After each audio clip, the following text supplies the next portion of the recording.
Merci pour votre confiance et fidélité à la chaîne mère. Il est 7h à Bamako, 8h à Libreville, la même heure à Kinshasa.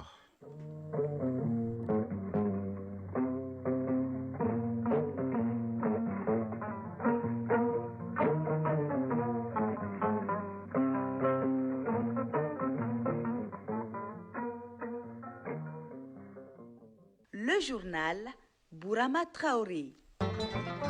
Mesdames et messieurs, bonjour et bienvenue dans cette édition, la première du Mali Actualité, les titres.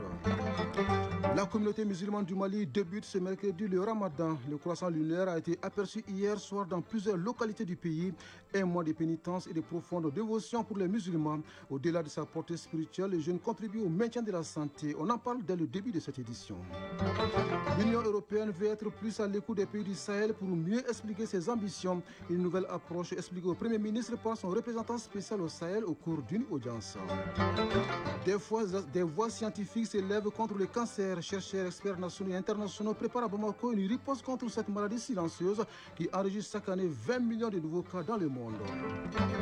Au Gabon, la haute autorité de la communication suspend les réseaux sociaux sur le territoire national jusqu'à nouvel ordre. L'organe de régulation dénonce l'utilisation abusive de ces réseaux en violation des lois en vigueur dans le pays. La commissaire européenne en charge de la gestion des crises entame une tournée dans la région des Grands Lacs. Objectif, obtenir l'ouverture de corridors sécurisés afin de soulager les personnes impactées par le conflit. Le stade malien de Bamako connaît désormais son adversaire en quart de finale des compétitions africaines de clubs. Il va jouer contre le club sud-africain de Mamelodi. Le tirage au sort a été effectué hier. C'est tout pour les titres. Un mois de jeûne, de prière, de purification spirituelle et de partage. C'est parti depuis ce mercredi pour le Ramadan 2026. Un acte d'adoration qui consiste à s'abstenir de nourriture, de boissons et de tout autre acte pouvant le rompre de l'aube au coucher du soleil. Au-delà de sa dimension spirituelle, ce quatrième pilier de l'islam offre de nombreux bienfaits sur la santé, notamment le bien-être physique et mental. Malgré ces avantages, certains musulmans ont du mal à observer le jeûne, non pas sans argument. Explication et éclairage des spécialistes dans le grand format de cette édition signée Koumba Sissako.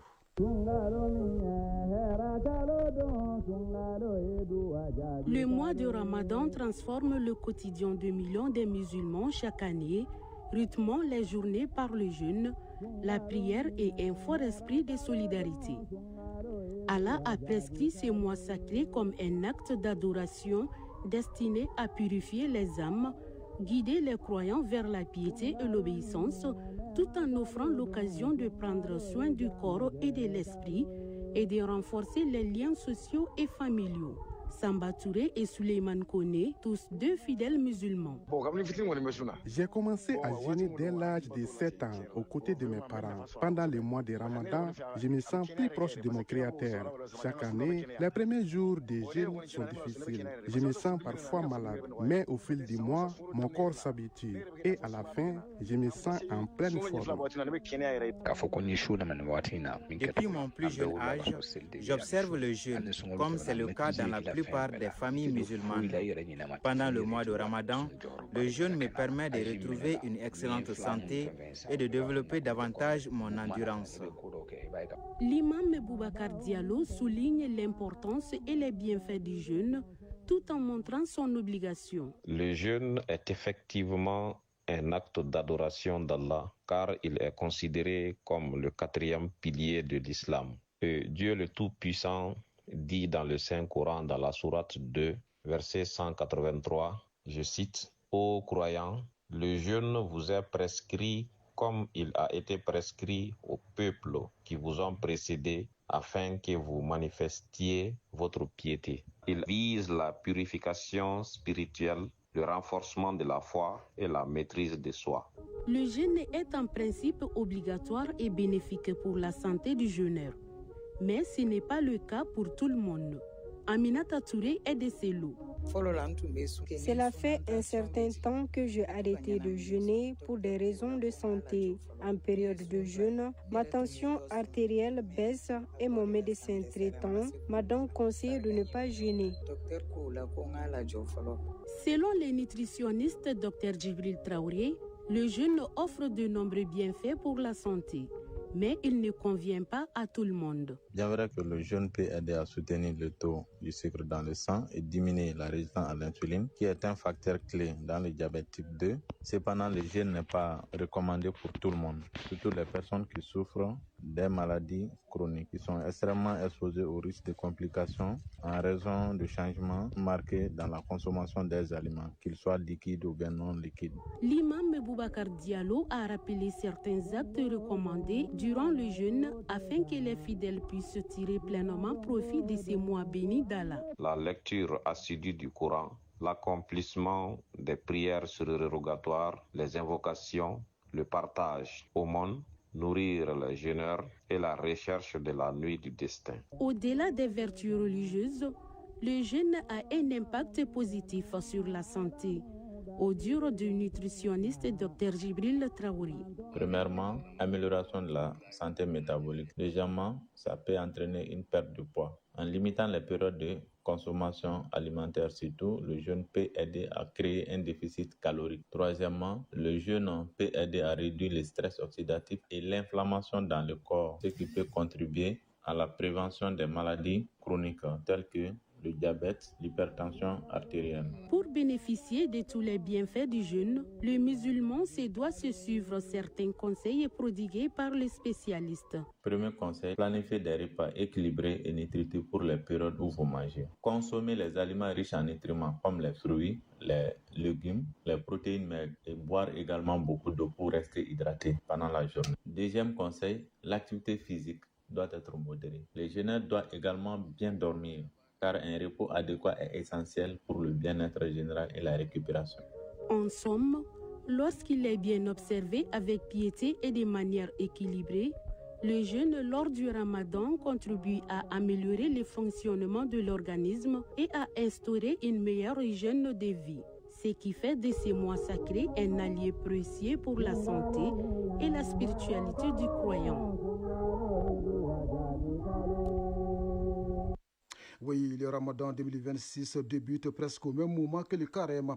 Une coïncidence heureuse selon le ministre en charge des Affaires religieuses qui appelle à mettre à profit ces moments de grande spiritualité pour prôner l'entente, la paix et la cohésion sociale entre toutes les communautés du pays. Les grandes lignes de son message avec Fadema Keïta. Cette année, les musulmans et les chrétiens catholiques dans l'unicité de leur foi vont passer le mois de Ramadan et de Carême 2026 à demander grâce au même Dieu pour la rémission des péchés. Dans l'affirmation de l'existence d'un Dieu unique, tout-puissant, créateur infini et infiniment bon, ils sont invités à consacrer ces 30 et 40 jours de jeûne et de carême pour la cohésion entre les confessions religieuses, les communautés et pour que le pays aspire à une paix durable. Dr Mahamadou Koné, ministre des Affaires religieuses, du culte et des coutumes. Les deux religions révélées nous interpellent et nous enseignent car Dieu se présente à travers ces deux religions en nous cette année, de fait que le mois de Ramadan et le carême chrétien coïncident en même temps cette année. Cela nous interpelle d'aller vers la solidarité, vers l'unité et vers l'union sacrée pour notre pays. Cette coïncidence nous révèle que nous sommes les mêmes fils et les mêmes filles de ce pays. Ça nous révèle aussi que nous devons être ensemble pour la même cause, être ensemble pour bâtir notre nation, notre pays. Les religions monothéistes partagent des rites centrés sur la prière, le jeûne, les fêtes commémoratives et des rituels de passage, naissance, mariage, décès. Mais nous voulons toujours que nous soyons plus forts que jamais dans la solidarité, dans l'entraide et dans la convivialité. La communauté chrétienne du Mali, la communauté musulmane du Mali, le mois de Ramadan et le mois de Carême, c'est un mois de pardon, un mois de solidarité. Un mois où chacun de nous doit prier pour le pays et surtout, on doit avoir une pensée pieuse pour nos militaires qui sont au champ de bataille et on doit prier aussi au repos de l'âme de ceux qui sont tombés pour le pays. Seuls les prophètes diffèrent, sans quoi les deux religions invoquent le même Dieu, tout-puissant. Cette annonce, avant de poursuivre cette édition, en rapport justement avec le Ramadan, en raison du début de ce mois sacré, la Radio Nationale vous informe que la 3e édition du journal parlé sera diffusée à 20h30 au lieu de 19h30 et le journal de 22h30 est suspendu pendant tout le mois de Ramadan. La Radio Nationale sait compter sur votre bonne compréhension et vous souhaite un très bon mois de Ramadan. Être plus à l'écoute pour mieux expliquer les ambitions de l'Union européenne pour le Sahel, c'est la nouvelle approche adoptée par l'UE et expliquée au Premier ministre par son représentant spécial au Sahel au cours d'une audience. Par cette décision, les 27 entendent désormais s'inscrire dans la logique d'un partenariat gagnant-gagnant avec cette partie du continent. Mais avant, le chef du gouvernement s'était entretenu avec le nouveau patriarche de Niakate-Niaré. La synthèse de cette double audience avec Mamari Kone. 10 jours après son intronisation comme 11e patriarche de Niakate-Niaré, Titi Niaré est reçu par le Premier ministre, chef du gouvernement. Par cette audience, le patriarche est venu rendre une visite de courtoisie au chef du gouvernement et remercier le gouvernement pour son accompagnement aux légitimités traditionnelles et les efforts consentis pour la sécurisation et le développement de notre pays. Bourama Soumano, porte-parole du patriarche de Niaré-la. C'est une visite de courtoisie de la part du patriarche accompagnée de 3 vestibules. Je dirais les vestibules Dravé, Touré et Niaré, afin de prendre conseil et de prodiguer des conseils, afin de bénir aussi le peuple et l'État malien, d'accompagner l'État dans sa politique de gestion. Le Premier ministre a également reçu en audience le représentant spécial de l'Union européenne dans le Sahel. Les entretiens entre les deux personnalités ont porté sur la nouvelle approche de l'Union européenne dans les pays du Sahel. Yao Gomez Cravigno, représentant spécial de l'Union européenne dans le Sahel. Le principal objectif, c'était de pouvoir présenter ce qui sont les grandes lignes de ce que nous appelons une nouvelle approche, une approche renouvelée de l'Union européenne envers le Sahel. Et cette approche renouvelée se base sur certains points clés. D'abord sur le principe de non-désengagement, c'est-à-dire on va rester engagé, on va même renforcer notre engagement. Deuxièmement, le besoin absolu qu'il y a d'avoir un dialogue amélioré. Ça veut dire qu'il faut écouter mieux et qu'il faut expliquer mieux. De notre part, nous voulons être plus à l'écoute et aussi d'expliquer un peu mieux ce qui sont nos intérêts, nos idées, nos ambitions envers le Sahel. Le Premier ministre a salué cette démarche de l'Union européenne avant de rappeler les progrès accomplis dans le cadre de la sécurisation de notre pays.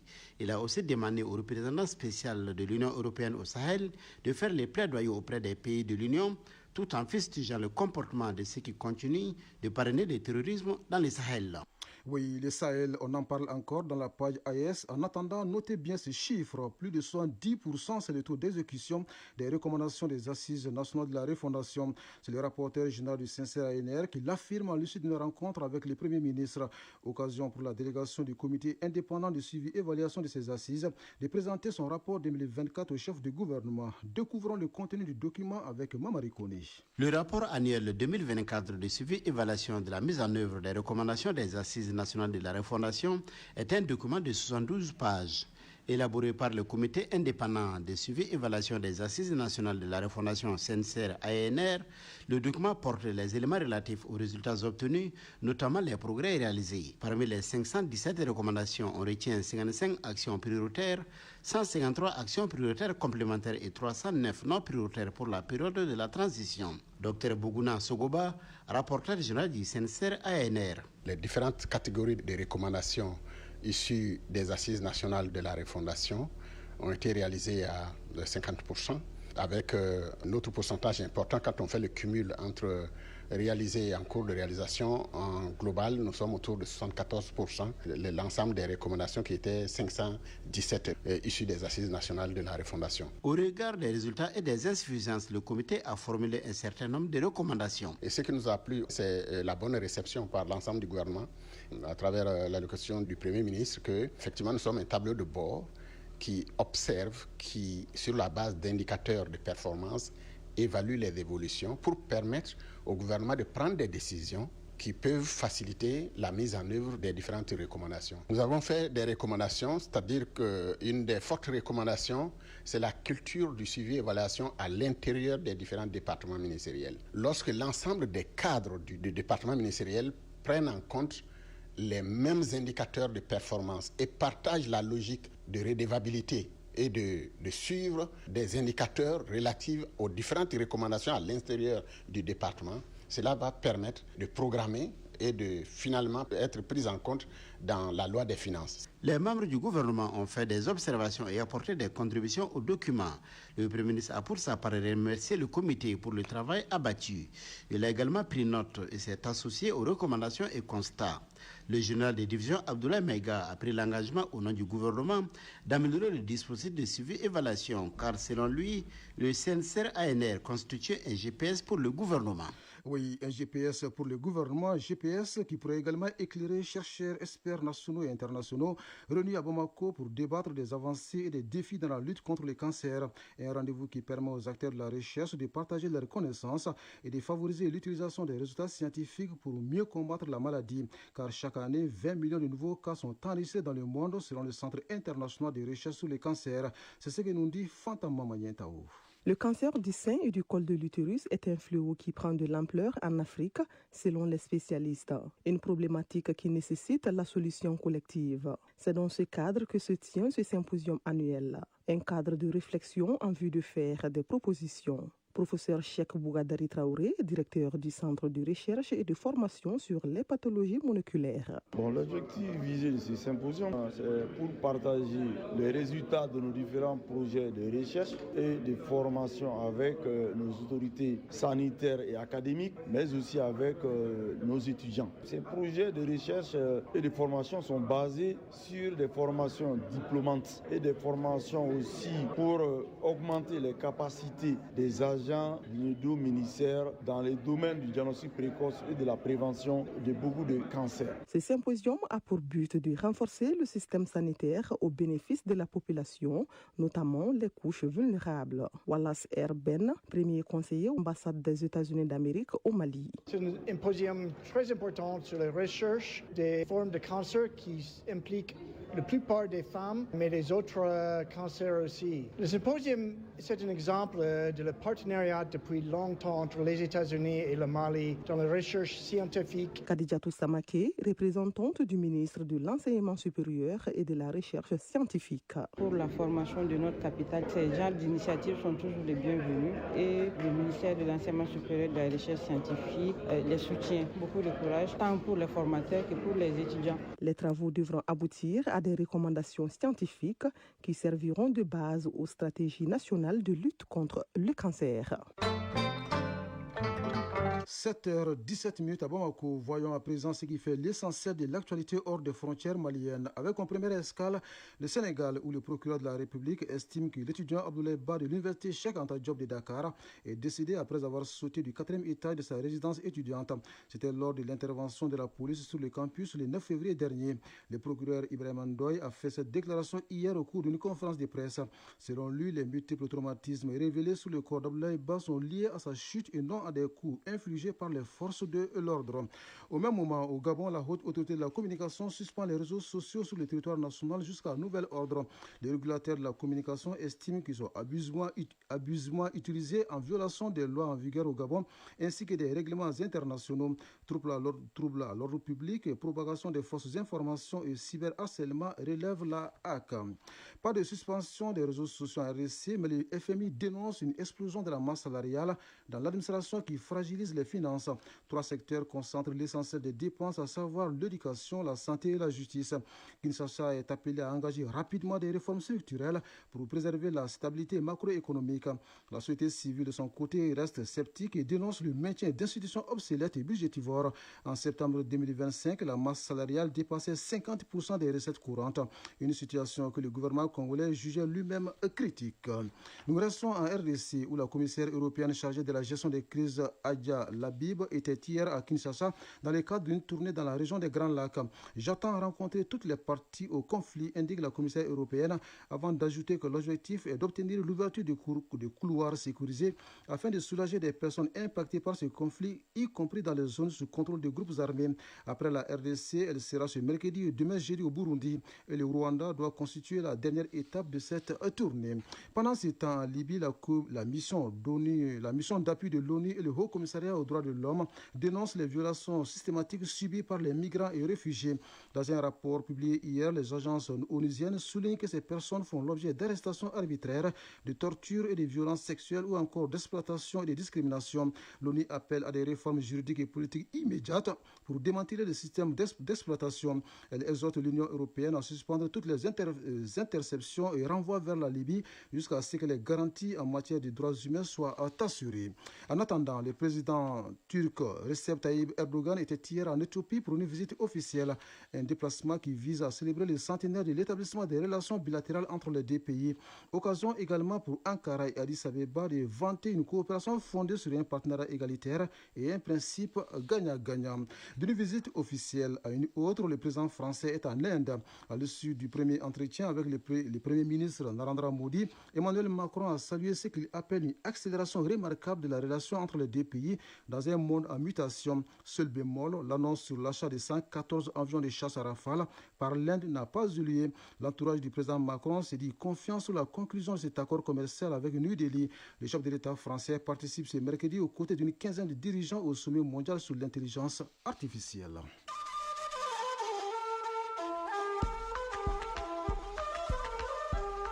AES, actualité.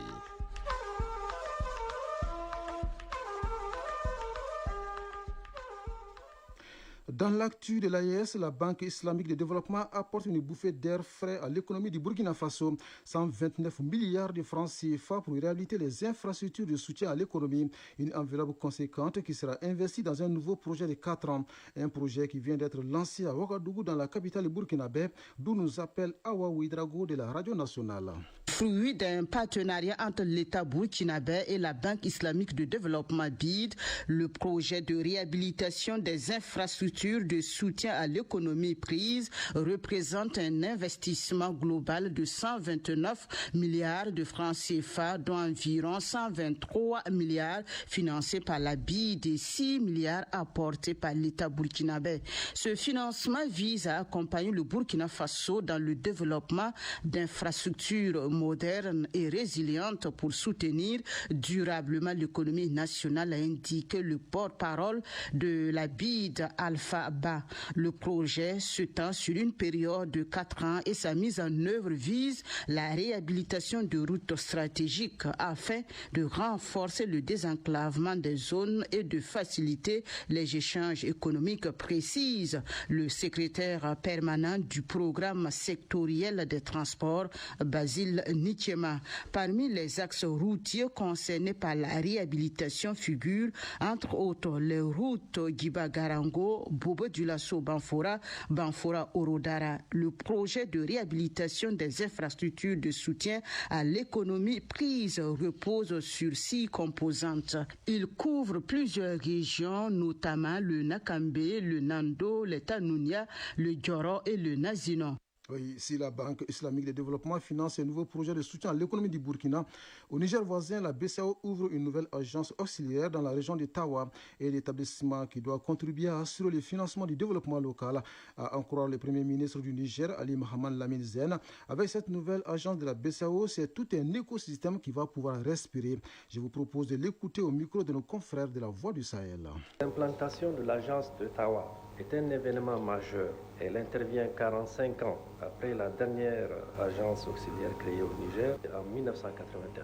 Avec celle de Zander créée en 1962, le Niger dispose désormais de 3 agences auxiliaires, Maradi, Tawa et Zander. Ce JAO mis à la disposition de notre pays, en plus de son architecture moderne, qui cadre parfaitement avec l'environnement de la région, est un maillon essentiel dans l'architecture financière nationale. Plus qu'un simple bâtiment administratif, flambant neuf, on a fait le tour, que la BCAO met à notre disposition. Il s'agit d'un outil de financement de proximité qui permettra au système bancaire régional de contribuer plus efficacement au financement de l'économie et du développement local.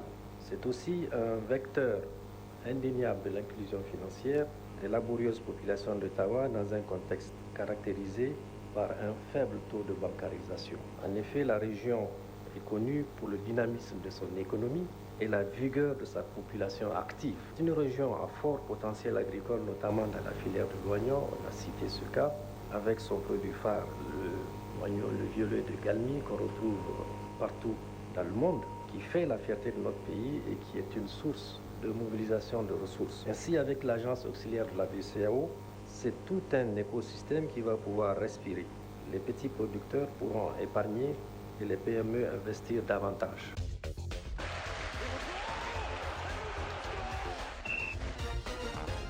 Dans l'actu des sports, on s'intéresse au tirage au sort des quarts de finale des compétitions africaines des clubs qui a été effectué hier. Le stade malien de Bamako va jouer contre le club sud-africain de Mamelodi. Dans le cadre de la 10e journée du championnat national de Ligue 1 en retard, le Binga FC affronte cet après-midi le Djoliba AC au stade de Mamadou Konaté. On en parle dans la synthèse de l'actualité sportive qui porte la signature de Aridou Matina. Football, nos deux représentants, le Stade malien de Bamako et le Djoliba Athletic Club, qui jouaient les matchs de poule des compétitions interclubs, renouent avec le championnat national Ligue 1 professionnel. Ainsi, au compte de la 10e journée en retard, le Binga FC reçoit cet après-midi le Djoliba AC au stade Mamadou Konaté. Et demain jeudi, le dernier match en retard de la 10e journée oppose l'USFAS au Stade malien de Bamako, toujours au stade Mamadou Konaté. Coupe du Mali de football 65e édition, en attendant les qualifiés pour la phase fédérale, place au match au niveau des différentes ligues régionales. Ainsi, au niveau de la Ligue de football du district de Bamako, considérée comme la Ligue pilote, les représentants pour la phase fédérale seront connus à l'issue des affiches AS Real de Bamako 11 créateurs de Nyarela, ASCO, ASCB, Afrique Football Elite Yélin Olympique, Binga FC Club Olympique de Bamako, USFAS CFKS, FC Diara Derby Academy, Djoliba Athletic Club Association Sportive de Bamako ASB et Stade malien de Bamako FC Gaussou. Compétition africaine des clubs, le tirage au sort des quarts de finale de la Ligue des champions et de la Coupe de la Confédération a été effectué hier. Et notre représentant en Ligue des champions, le Stade malien de Bamako, est tombé sur le club sud-africain de Mamelodi Sundowns. Le Stade malien de Bamako jouera le match aller en Afrique du Sud et recevra la manche retour. Les trois autres quarts de finale de la Ligue des champions, Berkane du Maroc, Al Hilal Omdurman du Soudan, FAR Rabat du Maroc, Pyramids FC d'Égypte et Espérance de Tunis à la Ligue d'Égypte. Concernant la Coupe de la Confédération, nous avons comme opposition en quart de finale Al-Masri d'Égypte, CR Belouizdad d'Algérie, Olympique Safi du Maroc, qui affrontera Wydad de Casablanca, également du Maroc. AS Auto du Congo, entraîné par notre compatriote Sekou Sek Bako, sera face à Zamalek d'Égypte et AS Maniema de la RD Congo jouera contre USM d'Alger. Ces quarts de finale allés des deux compétitions se joueront les 13, 14 et 15 mars prochains et les retours une semaine plus tard. Signalons que le qualifié du match Stade malien de Bamako, Mamelodi Sundowns d'Afrique du Sud, croisera en demi-finale le qualifié Espérance de Tunis à la Ligue d'Égypte. En Europe, les derniers matchs allés des barrages de la Ligue des champions se jouent ce mercredi. À 17h45, le club azerbaïdjanais de Karabakh accueille les Anglais de Newcastle. À 20h, il y aura 3 rencontres. Les Grecs de l'Olympiakos le Pirée affrontent les Allemands du Bayer Leverkusen. Déplacement des Espagnols de l'Atlético de Madrid en Belgique chez le club Bruges. Et FK Bodo Glimt de la Norvège reçoit l'Inter Milan d'Italie. Déjà hier, ces barrages allés ont démarré avec 4 rencontres. Large victoire du club turc de Galatasaray 5-2 face à la Juventus de Turin d'Italie. Le duel 100% français entre l'AS Monaco et le PSG a tourné à l'avantage du Paris Saint-Germain qui s'est imposé en déplacement 3-2. Victoire des Allemands du Borussia Dortmund, 2-0 contre les Italiens de l'Atalanta Bergame. Puis le Real Madrid en déplacement au Portugal l'a emporté 1-0 chez Benfica Lisbonne du technicien José Mourinho. Ces rencontres de barrage et retour sont prévues la semaine prochaine. Les clubs qui parviendront à se qualifier rejoindront en huitième de finale les 8 formations qui ont composté leur biais sans passer par les barrages, à savoir Arsenal, le Bayern Munich, Manchester City, Liverpool, Chelsea, Tottenham, le FC Barcelone et le Sporting Lisbonne du Portugal. Ainsi va l'actualité en ce mercredi 18 février 2026. Cette tranche d'information vous a été servie par Smaila Djara à la mise en onde. Mohamed Koulibaly assure la mise en ligne et au micro Bourama Traoré. Ne décrochez pas, Doudou Tembeli s'installe juste après moi pour la lecture des avis et communiqués. Le prochain rendez-vous avec l'information, c'est à 13h avec Aïssata Saliou Maïga. Grand merci à vous de nous avoir suivis. Excellente journée à vous, où que vous soyez.